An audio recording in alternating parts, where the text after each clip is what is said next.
The vast emptiness of space lit up with strange energy signatures as the wormhole opened. Earth's first and only diplomatic vessel, the ENS Pioneer, emerged into the designated meeting point, a neutral star system chosen by the Valkyrie Confederacy. Commander James Reed stood on the bridge, his weathered face betraying no emotion despite the nervous energy coursing through him. This was humanity's first official contact with an advanced alien civilization. The fate of Earth might depend on what happened in the next few hours. All systems normal, Commander, reported Officer Wilson from the control panel. The Valkyrie vessel is approaching our position. Through the view screen, Reed watched as the alien ship came into view. It dwarfed the Pioneer, its sleek hull gleaming with strange metallic patterns that seemed to shift and move in the starlight. "Impressive," whispered Science Officer Nia Thomas beside him. Her dark eyes were wide with wonder and scientific curiosity. "Their propulsion system doesn't match anything in our theoretical models." Reed nodded. "Let's hope they're as interested in peaceful exchange as we are." The communication system crackled to life. "This is the Valkyrie diplomatic vessel Dominant Truth. Prepare to receive our representatives." Within minutes, the human delegation stood ready in the docking bay. Reed and Thomas were joined by diplomat Alan Fuller, who clutched his digital translation pad with white knuckles. The airlock doors slid open with a hiss. The first sight of the Valkyrie made several crew members step back involuntarily. The aliens stood over 7 feet tall with powerful, muscular bodies covered in scaled armor-like skin. Their eyes were large and predatory, set in faces that reminded Reed of Earth's ancient reptiles, though far more intelligent and expressive. The lead Valkyrie, wearing ornate body armor that clearly marked him as important, looked down at the humans with what could only be described as amused disdain. "I am High Commander Krell of the Valkyrie Confederacy," the translator converted his deep, rumbling speech. "We have come to assess your species' potential place within our galactic order." Fuller stepped forward with a diplomatic smile. "We bring greetings from Earth and all humanity. We hope this meeting marks the beginning of peaceful cooperation between our peoples." Krell made a sound that the humans would later learn was laughter. He circled around Fuller, examining him like a curious specimen. "Fragile," Krell remarked to his companions.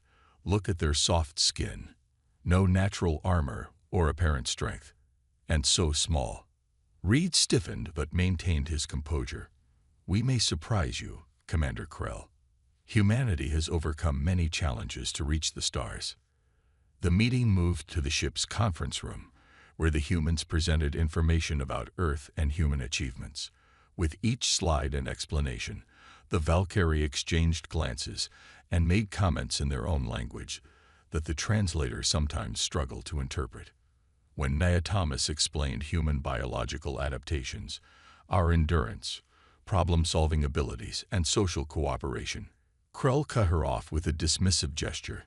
"Your species lacks even basic evolutionary advantages," he stated flatly.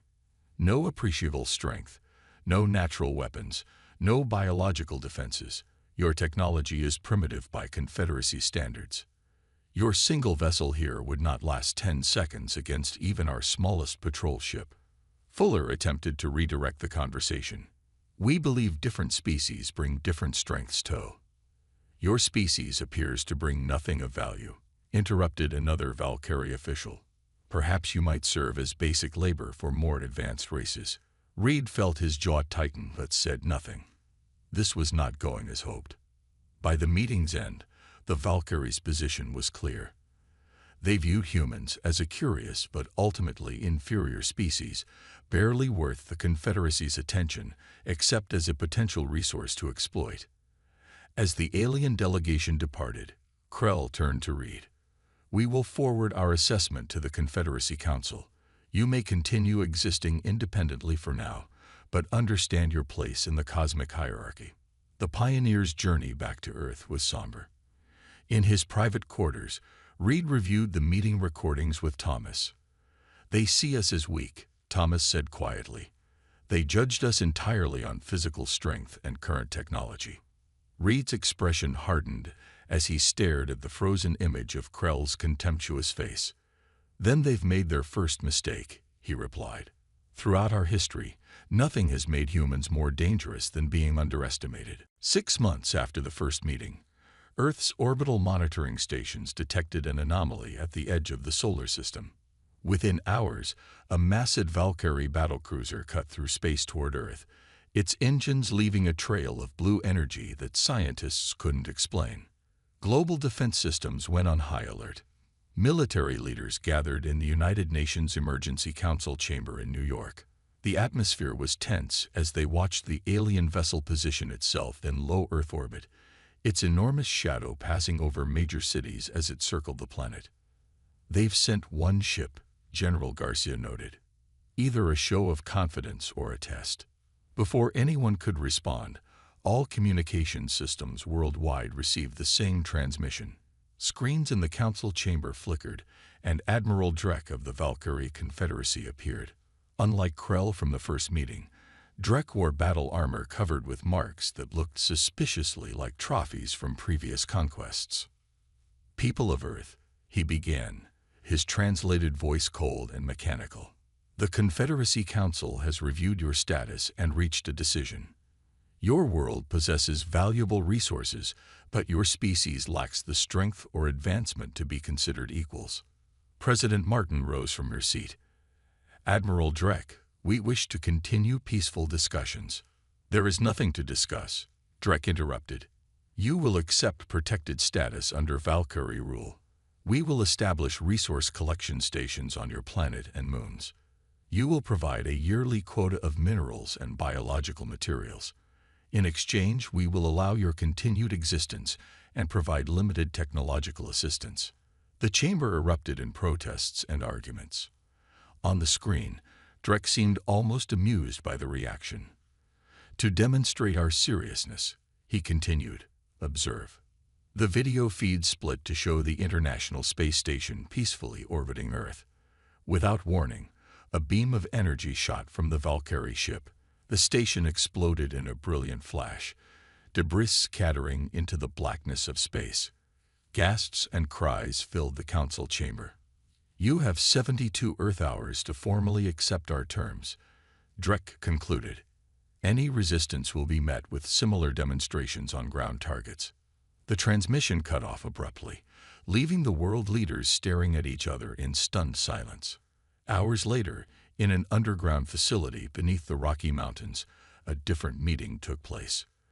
Director Marcus Wells of Earth Defense stood before a small group of military and scientific leaders, President Martin among them. "Madam President, members of the Security Council," Wells began, "what I'm about to share has been classified at the highest level for over 2 decades. He activated a holographic display showing what appeared to be technology unlike anything publicly known to exist on Earth. In 2072, a research team on Mars discovered the remains of an ancient outpost. Not Valkyrie, something else, something older. We've been reverse engineering the technology ever since." The president leaned forward. "Are you saying we have weapons that can fight the Valkyrie?" "Not yet," Wells admitted. "But we're close. The discovery accelerated our technological development by at least a century. After first contact 6 months ago, we shifted all resources to military applications." Commander Reed, who had been silently observing from the back of the room, stepped forward. "The Valkyrie judged us by what they saw, our official technology, our physical attributes. They have no idea what we've been developing in secret." Wells nodded and brought up new schematics. "We have shipyards hidden throughout the asteroid belt. Prototype vessels with hybrid human-alien technology. Weapon systems that could potentially match Valkyrie capabilities. But we need time." President Martin studied the information before her. "How much time?" "6 months minimum," Wells replied. "A year would be better." The president turned to her advisors. "Options." Admiral Chen, Earth's highest-ranking military officer, spoke up. "We appear to comply. Make a show of accepting their terms while secretly preparing for resistance. They'll establish a presence here," Reed warned. "Monitoring stations, resource collection teams. Then we work around them, Wells said. Most of our development is happening off-world anyway. President Martin was quiet for a long moment. The weight of Earth's future pressed down on her shoulders. Finally, she looked up, her expression resolute. We'll call for a global vote, but I already know the outcome. No human civilization has ever accepted slavery without resistance. We won't be the first. She turned to Wells. You have your time, Director. Make every day count. As the meeting dispersed, Reed found himself standing next to Science Officer Thomas, who had been analyzing Valkyrie technology. They think physical strength is everything, Thomas said quietly. They have no idea that human history was never written by the strongest species, but by the most adaptable one. Reed nodded, his eyes on the schematics of Earth's secret fleet. And they're about to learn that lesson the hard way. Deep within the asteroid belt, hidden among the rocks and dust, humans worked in silence. The massive shipyard spread across several linked asteroids, its existence concealed by signal jammers and holographic cloaking technology. Similar facilities operated beyond the dark side of the moon and inside hollowed-out sections of Mars' smaller moon Deimos. Commander Reed floated through the central assembly area, watching as the hull of the warship Defiance took shape. Workers in spacesuits moved with practiced efficiency, their welding tools connecting sections of the hybrid armor plating. Impressive progress, Reed said into his comm as Chief Engineer Miller joined him. We're ahead of schedule on this one, Miller replied, her voice filled with pride despite her exhaustion. The material fabrication breakthroughs last month helped. These hulls are now 30% stronger than our initial designs. Reed nodded. And the engines. The modified gravity drives are operational. Still not as advanced as what the Valkyrie have, but these ships will be faster and more maneuverable than anything they've seen from us. Below them, Earth seemed peaceful from this distance. The Valkyrie had established 3 major collection stations across the planet after humanity's apparent surrender. Their ships regularly departed with loads of minerals, water, and biological samples. To all appearances, humans had accepted their role as a conquered species. The reality was far different. In a secret facility beneath the Atlantic Ocean, Nia Thomas worked with a team of scientists studying captured Valkyrie technology. They had managed to secure components from accidents at collection sites, incidents carefully orchestrated to look like human error. Look at this, Thomas said, pointing to energy patterns displayed on her screen. Their shield harmonics follow a predictable oscillation pattern. Her colleague, Dr. Patel, leaned closer. You think we can exploit that? I'm certain of it, Thomas replied. If we time our weapons fire to match these frequency gaps, we can penetrate their shields with significantly less energy expenditure. While scientists made breakthroughs, Earth's best pilots trained in virtual reality chambers that perfectly simulated the new ship's controls. The Valkyrie had never seen humans in combat, never witnessed the quick thinking and adaptability that had defined Earth's military history. Director Wells supervised the operation from the Central Command facility hidden beneath Greenland's ice sheets. He received daily reports from all project sites, watching as humanity's secret armada grew from theoretical designs to reality. Latest intelligence update, sir, his assistant said, handing him a tablet.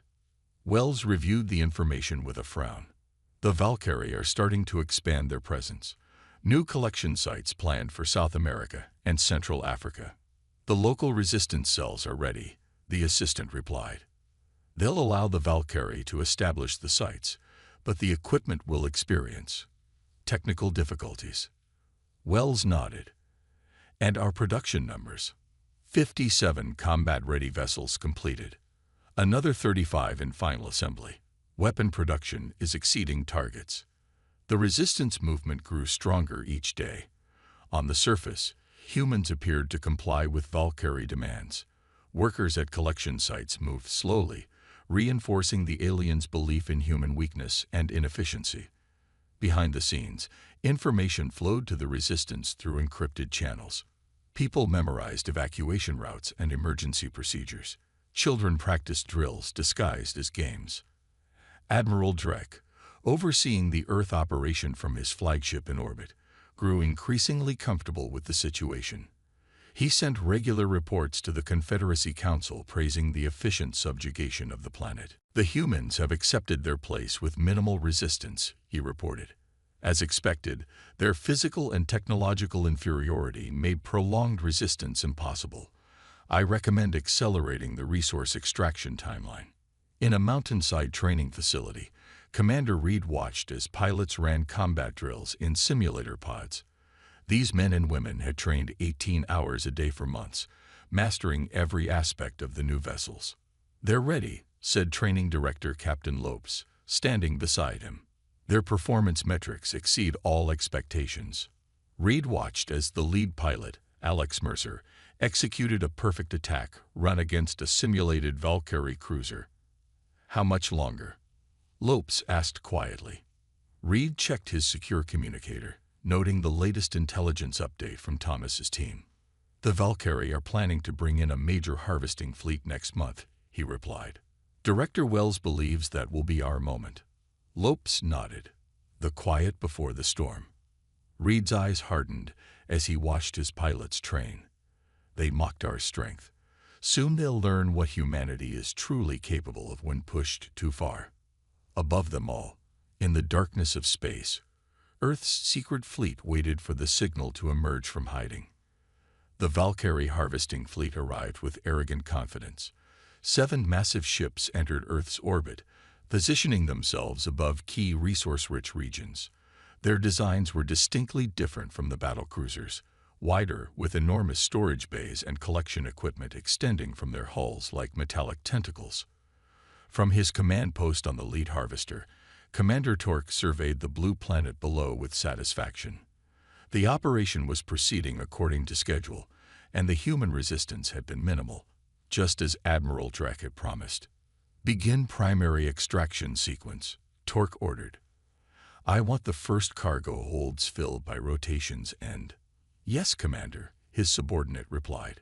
"Collection teams report ready status at all surface points." Deep in Earth's command center, Director Wells received the alert. The moment they had been preparing for had arrived. He took a deep breath before activating the secure communication link. "Operation Thunderbolt is authorized," he said simply. "May Earth's strength guide you." In the hidden shipyard orbiting behind Jupiter's moon Callisto, Captain Alex Mercer received the coded message. Adrenaline rushed through his body as he strapped into the command chair of the Defiance. Around him, his crew performed final checks with the calm efficiency born from endless drills. "All systems green," reported his second-in-command, Lieutenant Parker. "Strike team reports ready." Mercer activated the ship-wide comm. "This is your captain speaking. The moment we've trained for has arrived. Today, we show the Valkyrie that humanity will not go quietly into subjugation. Today, we strike back." The hidden bay doors opened, and 5 sleek warships emerged from their concealment. Their hulls gleamed with a strange bluish-black material, a hybrid of human manufacturing and alien technology. Unlike the bulky Valkyrie vessels, these ships were smaller, faster, designed for hit-and-run tactics that played to human strengths. "Attack Formation Delta," Mercer ordered. "Activate stealth systems." The 5 ships accelerated toward Earth, their advanced cloaking technology making them nearly invisible to standard detection systems. On the lead Valkyrie harvester, a junior sensor operator frowned at his console. "Commander, I'm detecting unusual energy fluctuations at coordinates 227 Mark IV. Torque glanced at the reading with mild interest. "Probably atmospheric interference." "Continue with." The ship rocked violently as the first salvo from the human fleet struck its port side. Alarms blared across the bridge. "We're under attack." The weapons officer shouted, scrambling to activate defensive systems. Multiple vessels. Configuration unknown. Outside, the Defiance led the charge, its targeting systems locked onto the weakness Nia Thomas had discovered. Precise weapon bursts hit the Valkyrie shields at their harmonic frequency gaps, penetrating with devastating efficiency. Direct hit on Harvester 1, Parker reported. Their port collection array is disabled.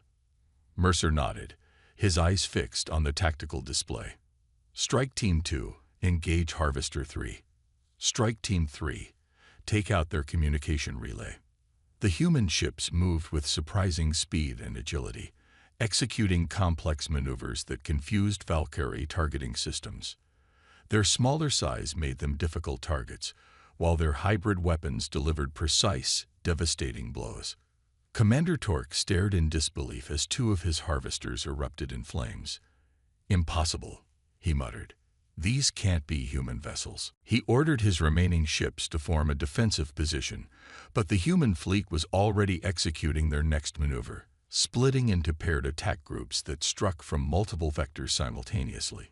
"Sir, Harvester 5 has lost power," his tactical officer reported. Harvesters 2 and 4 reporting critical damage to their engine cores. On the Defiance, Mercer received the damage reports with grim satisfaction. "Target their command ship. All weapons, focus barrage." The 5 human vessels converged on Torque's harvester, their weapon systems firing in perfect synchronization. The Valkyrie shields flickered and failed under the precisely timed assault. "Command ship shields down," Parker announced. "They're attempting emergency power reroute." Mercer leaned forward. "Send the message." On the damaged Valkyrie command ship, a transmission cut through their emergency communications. "Commander Torque," Mercer's voice rang clear across the bridge. "This is Captain Alexander Mercer of the Earth Defense Force. Consider this a demonstration of human capabilities. Your assessment of our species was incomplete. We suggest you depart immediately." To emphasize the point, the Defiance fired a precision shot that severed the Harvester's main power coupling without destroying the vessel. Torque looked at his devastated fleet, 4 ships destroyed or crippled, and his own command vessel barely operational. With reluctance born of disbelief, he gave the order. "Initiate emergency withdrawal. All surviving vessels, retreat to Rally Point Omega." As the damaged Valkyrie ships limped away from Earth, cheers erupted throughout the human fleet. "They're running," Parker said, barely containing his excitement. Mercer's expression remained serious. "This was just the opening move," he replied. "They'll be back, and in greater numbers. Signal Earth Command. Phase 1 complete." Across the planet, news of the victory spread like wildfire, igniting hope in a population that had been forced to bow their heads for too long. Humanity had struck its first blow. Admiral Drek's rage echoed through the command center of his flagship, the Dominant Will. The massive vessel, nearly twice the size of any in the defeated harvesting fleet, led a formation of 30 warships toward Earth. "Impossible," he roared, smashing his armored fist against the tactical display. "Commander Torque claims the humans use technology beyond their capabilities. How could they hide such development?" His second-in-command, Sub-Admiral Vex, stood at attention. "The Intelligence Division suggests they may have received outside help, perhaps from Confederacy rivals." Drek's eyes narrowed. "No matter. We will crush this pathetic rebellion and find the source of their technology. Prepare the invasion force." The Valkyrie fleet arrived in Earth's orbit with overwhelming force. Unlike the previous methodical approach, this time they came with a single purpose: punishment. "Begin orbital bombardment," Drek ordered coldly. "Target their military installations first, then infrastructure. Energy weapons rain destruction upon Earth's surface. Military bases, airfields, and naval ports erupted in flames. The attacks quickly expanded to power plants, transportation hubs, and communication centers. At Earth Defense Headquarters, Director Wells watched grimly as damage reports flooded in. Commander Reed stood beside him, face tense but determined. "Civilian casualties?" Wells asked. "Minimal so far," Reed replied. "The evacuation protocols worked. Most population centers were cleared before the bombardment began." Wells nodded. "And our primary facilities?" "Untouched. The decoy sites are taking the hits exactly as planned." For months, Humanity had constructed elaborate fake military installations, while real operations remained hidden underground or off-planet. The Valkyrie were destroying empty buildings and obsolete equipment, believing they were crippling Earth's defenses. After the orbital assault, Valkyrie dropships descended to key locations. Armored troops marched through the streets of major cities, expecting to find a broken, terrified population. Instead, they encountered eerie emptiness, and then the resistance struck. In downtown Toronto, a Valkyrie patrol moved cautiously through abandoned streets. Their commander, Lieutenant Grech, signaled his squad to halt. "Life signs detected in that structure," he said, pointing to a seemingly abandoned office building. As they approached, the street erupted. Hidden explosives detonated beneath their feet, while precision fire from concealed positions took down 3 soldiers before they could react. The remaining Valkyrie returned fire, but their attackers had already melted away into the urban landscape. Similar scenarios played out across the globe. The Valkyrie, accustomed to direct confrontation and overwhelming force, found themselves fighting an enemy that refused to stand and fight, an enemy that struck and disappeared, leaving traps and ambushes in their wake. "These humans fight like vermin," Grech reported to his superiors after another failed sweep. "They lack the honor to face us directly." What the Valkyrie saw as cowardice was in fact a carefully orchestrated strategy. Commander Reed had studied historical guerrilla warfare, adapting centuries-old human tactics to modern combat. Small resistance cells operated independently, communicating through encrypted channels the Valkyrie couldn't detect. Meanwhile, Director Wells activated sleeper agents throughout Valkyrie Hill territories. Apparently cooperative humans working as laborers or translators gathered critical intelligence, sabotaged equipment, and fed false information back to Valkyrie Command. From his orbiting flagship, Admiral Drek grew increasingly frustrated. "How can these physically inferior beings cause so much trouble?" he demanded. "Double the ground forces. I want this resistance crushed." More Valkyrie troops poured onto Earth's surface. They established fortified command posts in major cities, implementing brutal measures against any suspected resistance members.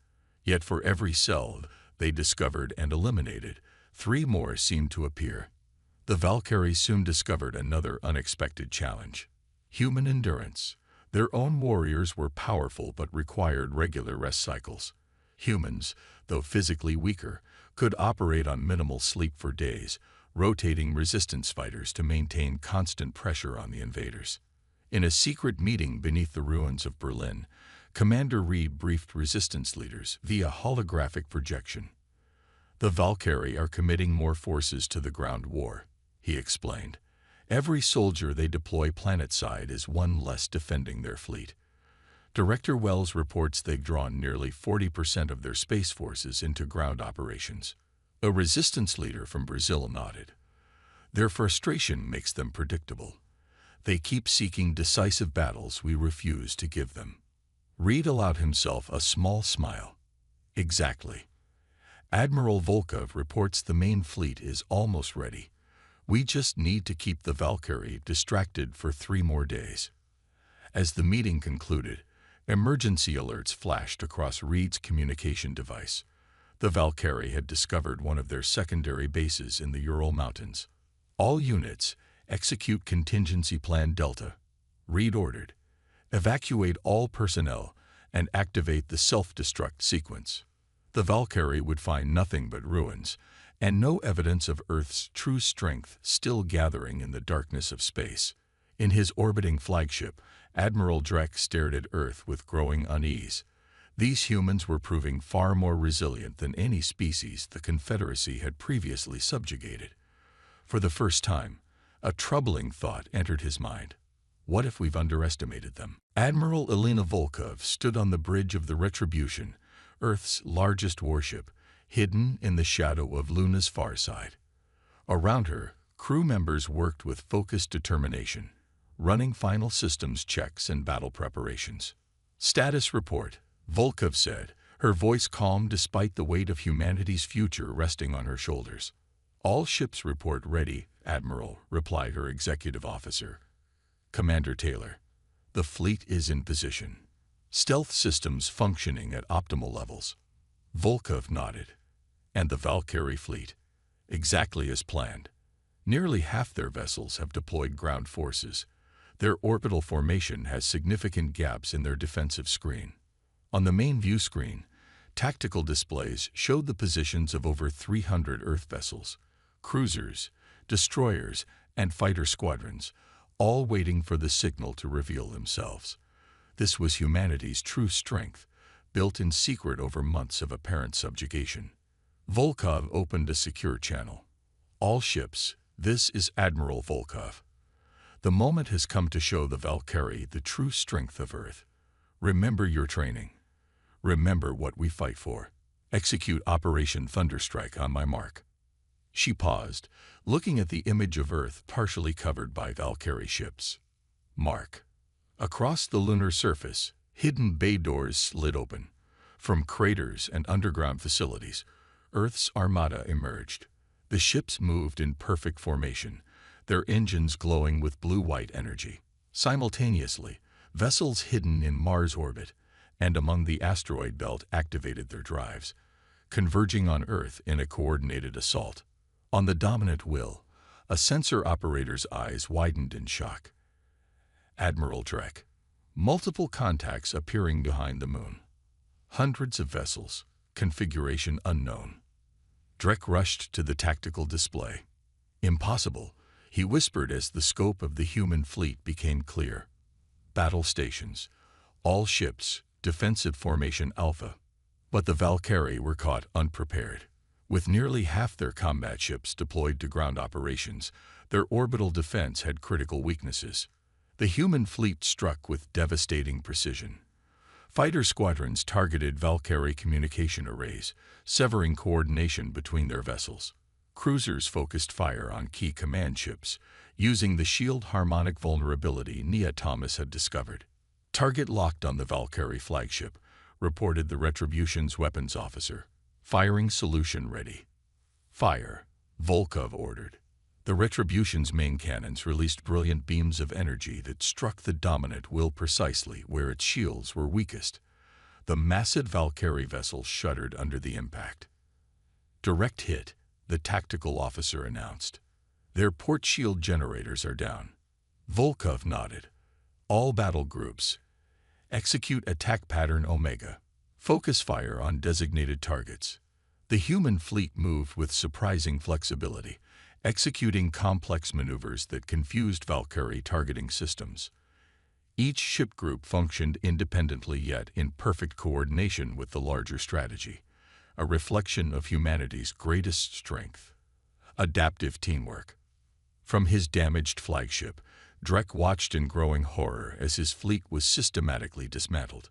Human vessels, though smaller than their Valkyrie counterparts, demonstrated superior maneuverability and tactical coordination. How is this possible? He demanded. These are not the same vessels that attacked our harvesters. His tactical officer's reply was interrupted by another impact that rocked the ship. Admiral, we've lost engines 3 and 4. Weapons control is failing. Drek made a decision.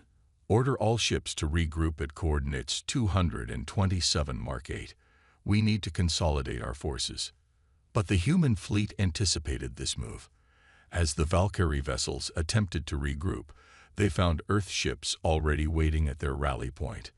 The Battle of Lunar Orbit, as it would later be known, became the turning point in humanity's fight for freedom. Valkyrie ships, caught between multiple attack groups, found themselves unable to establish a cohesive defense. On the Retribution, Admiral Volkov received damage reports with grim satisfaction. Status of the Valkyrie flagship. Severely damaged, Commander Taylor replied. They're attempting to withdraw. Disable their engines but leave them functional, Volkov ordered. I want Drek to witness what happens next. The Retribution fired precision shots that left the dominant will adrift but operational. From its bridge, Admiral Drek watched helplessly as his fleet was systematically destroyed or forced to retreat. Send emergency transmission to Confederate High Command, he ordered, his voice hoarse. Request immediate reinforcements, all available battle groups. The message sent, Drek turned to the view screen where a human vessel, the Retribution, now approached his crippled flagship. Open a channel, he demanded of his communications officer. Admiral Volkov's face appeared on screen, her expression calm and resolute. Admiral Drek, she said simply, it seems you misjudged humanity's strength. Drek's eyes narrowed. This battle is not over. The full might of the Confederacy will descend upon your world. You have merely awakened a sleeping giant. Volkov allowed herself a small smile. No, Admiral. You awakened the sleeping giant when you threatened Earth. And now you will witness its full awakening. As if on cue, new signals appeared on tactical displays. Hundreds more human vessels emerging from hiding places throughout the solar system. Earth's reserve fleets had arrived, and the true scale of humanity's armada was finally revealed. Impossible, Drek whispered, staring at the tactical display in disbelief. The massive Valkyrie Confederate flagship, Sovereign Might, emerged from the wormhole with an escort of over 500 warships. It dwarfed even Admiral Drek's vessel, its hull adorned with symbols of power and conquest from 1,000 worlds. On its command deck stood Supreme Commander Grawl, the highest military authority in the Confederacy. His imposing figure moved toward the view screen, where the tactical display showed the devastation of Drek's fleet. Show me the human forces, he ordered. The display shifted, revealing the full extent of Earth's armada. Nearly 1,000 vessels of various sizes and configurations, some emerging from Mars' orbit, others from Jupiter's moons, still more appearing from hidden bases throughout the asteroid belt. Sub-Commander Visk approached cautiously. Supreme Commander, we've received Admiral Drek's full report. The humans apparently reverse-engineered technology from an ancient outpost found on their neighboring planet decades ago. They built this fleet in secret while pretending to submit to our rule. Graal's expression remained impassive, an impressive deception. Perhaps we underestimated these creatures. They are physically inferior, Visk insisted, but they appear to compensate with unexpected adaptability and cunning. Qualities not to be dismissed, Graal replied. Open a channel to their command vessel. Aboard the Retribution, Admiral Volkov received notification of the incoming transmission. It's their Supreme Commander, Communications Officer Wright reported. Volkov straightened her uniform. On screen, the imposing figure of Commander Graal appeared. I am Supreme Commander Graal of the Valkyrie Confederacy. You have inflicted significant damage on our forces. This is unexpected. Supreme Commander, Volkov replied evenly. I am Admiral Elena Volkov of the Earth Defense Fleet. Your forces attacked our world unprovoked. We responded accordingly. Graal studied her for a moment. Your species showed remarkable foresight and tactical intelligence. The Confederacy respects strength. Perhaps we should discuss terms. We're beyond discussion, Volkov stated firmly. Your remaining forces in our system will withdraw immediately. Admiral Drek will be returned to you as a gesture of good faith. After that, we can negotiate a more permanent arrangement. The Supreme Commander's eyes narrowed slightly. You presume to dictate terms to the Confederacy. Look at your tactical display, Commander, Volkov replied calmly. Then look at ours. She nodded to Wright, who transmitted the Earth Fleet's battle positions. The human vessels had already begun moving into strategic formations around the newly arrived Confederate fleet. Before Graal could respond, Director Wells joined the transmission from Earth Command. Supreme Commander, we propose a demonstration of our respective capabilities. The asteroid belt offers neutral territory for a controlled engagement. 100 of your best ships against 100 of ours. The outcome will determine our future relationship. Graal's expression showed a mixture of surprise and reluctant respect. After conferring with his commanders off-screen, he nodded. Agreed. Prepare your forces. The Battle of the Asteroid Belt became legendary in both human and Valkyrie history. For 6 hours, Ships maneuvered through the rocky debris, employing every tactical advantage. The Valkyrie brought overwhelming firepower and physical resilience. The humans countered with unpredictable maneuvers and adaptive strategies. Commander Reed, leading a squadron of fast attack vessels, demonstrated humanity's unique approach to combat. When 3 Valkyrie cruisers cornered his ships against a large asteroid cluster, Reed didn't retreat or attempt to break through their superior firepower. Instead, his squadron split into pairs that used the asteroids themselves as weapons, maneuvering in ways the Valkyrie pilots couldn't predict, causing the massive rocks to collide with enemy vessels, while the nimble Earth ships slipped through gaps no Valkyrie would attempt. From his command vessel, Supreme Commander Grawl watched his ships being systematically outmaneuvered and defeated. Though physically stronger, his forces couldn't match the humans' innovative tactics and seamless coordination. Enough, he finally declared, ordering his remaining ships to stand down. 3 days later, representatives from Earth and the Confederacy met aboard a neutral vessel in Earth orbit. Commander Reed and Science Officer Thomas joined Director Wells and Admiral Volkov at the negotiation table. Across from them sat Supreme Commander Grawl and his advisors. The Confederacy acknowledges humanity as equals, Grawl stated formally, his words translated for the historical record. Your species has demonstrated strength beyond physical measure, adaptability, ingenuity, and remarkable determination. Director Wells nodded. Earth seeks peaceful relations, not domination. We propose a new model of galactic cooperation. The resulting Galactic Concord Treaty established Earth as a sovereign power with protected status in the Confederacy. Humanity would share some of its unique technological innovations while maintaining independence. In return, the Confederacy would open its trade networks and knowledge bases to Earth. As the ceremony concluded, Commander Reed approached Science Officer Thomas, who stood gazing at the view of Earth from the observation deck.